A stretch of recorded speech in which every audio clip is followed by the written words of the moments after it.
Hi guys, for today's video guys, ito lang ang isi-share ko sa inyo guys, yung ginawa kong soup for today.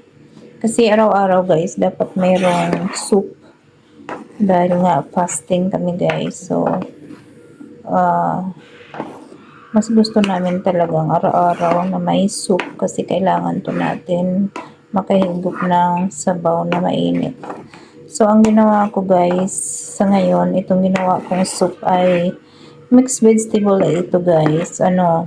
Carrots, pumpkin, cabbage, may green peas, merong parsley, ilagyan ko ng onion, ng garlic, tapos binalend ko siya guys, and then tinimplang ko siya ng asin at pamintang durog.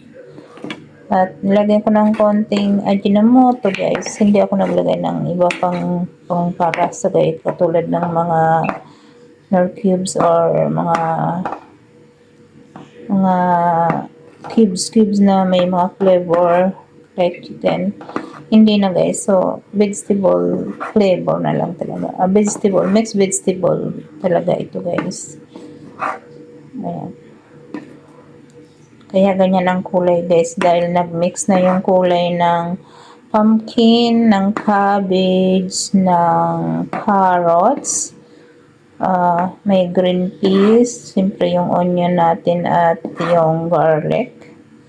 So ayan guys. Ayan, thank you so much guys. Ito lang ang aking update for today sa ating YouTube channel, ang ating pangpaharang kay Lolo. Ang aming vegetable soup.